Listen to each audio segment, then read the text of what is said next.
find your life situation unsatisfactory or even intolerable, it is only by surrendering first that you can break the unconscious resistance pattern that perpetuates a situation. Surrender is perfectly compatible with taking action, initiating change, or achieving goals. But in the surrounded state, a totally different energy, a different quality flows into your doing. Surrender reconnects you with the source energy of being. And if your doing is infused with being, it becomes a joyful celebration of life energy that takes you more deeply into the now. Through non-resistance, the quality of your consciousness and therefore the quality of whatever you're doing or creating is enhanced immeasurably. The result will then look after themselves and reflect that quality. We could call this surrendered action. It is not work as we have known it for thousands of years. As more humans awake, the word work is going to disappear from our vocabulary, and perhaps a new word will be created to replace it. Okay. It is the quality of your consciousness at this moment that is the main determinant of what kind of future you will experience. So to surrender is the most important thing you can do to bring about positive change. Any action you take is secondary. No truly positive action can arise out of unsurrendered state of consciousness. I can see that if I'm in a situation that is unpleasant or unsatisfactory, I completely accept the moment as it is. There will be no suffering or unhappiness. I'll have reason above it, but I still can't quite see where the energy or motivation for taking action and bringing about change would come from. If there isn't a certain amount of dissatisfaction. In a state of surrender, you see very clearly what needs to be done, and you take action, doing one thing at a time and focusing on one thing at a time. Learn from nature. See how everything gets accomplished and how a miracle of life unfolds without dissatisfaction or unhappiness. That's why Jesus said, "Look at the lilies, how they grow. They neither toil nor spin. If your overall situation is unsatisfactory or unpleasant, separate out this instant and surrender to what is." That's the flashlight cutting through the fog. The state of consciousness then cease to be controlled by external conditions. You are no longer coming from reaction and resistance. Okay, read this part one more time. If your overall situation is unsatisfactory or unpleasant,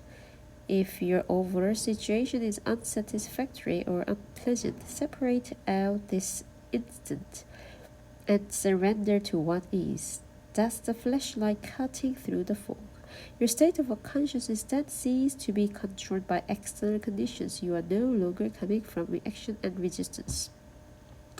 Then look at the specific of the situation. Ask yourself, is there anything I can do to change the situation, improve it, or remove myself from it?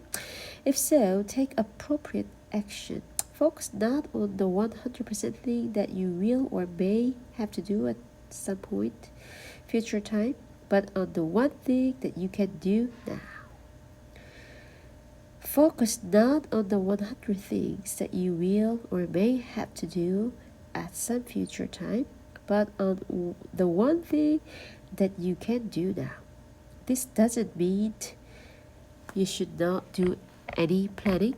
It may well be that planning is the one thing you can do now. But make sure you don't start to run mental movies, project yourself into the future, and so lose the now. Any action you may take not bear fruit immediately until it does. Do not resist what is. If there is no action you can take, you cannot remove yourself from the situation either. Then use the situation to make you go more deeply into surrender, more deeply into now, more deeply into being. When you enter this timeless dimension of the present, change often comes about in strange ways without the need of a great deal of doing on your part. Life becomes helpful and cooperative. If inner factors such as fear, guilt, or interior prevent you from taking action, they will dissolve in the light of your conscious presence. Do not focus surrender with the attitude of I can't be bothered anymore or I just don't care anymore. If you look at it closely, you will find that such an attitude is tainted with negativity in the form of hidden resentment, or so is not surrender at all but masked resistance. As you surrender, direct your attention inwards, check if there is any trace of resistance left inside you. Be very alert when you do so, otherwise a pocket of resistance may continue to hide in some dark corner in the form of a thought or an unacknowledged emotion. From mind energy to spiritual energy. Letting go of resistance is easier said than done. I still don't see clearly how to let go. If you say it is by surrendering, the question remains how. Start by acknowledging that there is resistance. Be there when it happens, when the resistance arises. Observe how your mind creates, how it labels the situation yourself or others. Look at the thought process involved. Feel the energy of the emotion. Be witnessing the resistance. You will see that it serves no purpose. By focusing on your attention on the now, the unconscious resistance is made conscious, and that is the end of it. You cannot be conscious and unhappy, conscious and in negativity. Negativity, unhappiness, or suffering in whatever form means that there is resistance, and resistance is always unconscious. Surely I can be conscious of my unhappy feelings. Would you choose unhappiness? If you did not choose it, how did it arise? What is its purpose?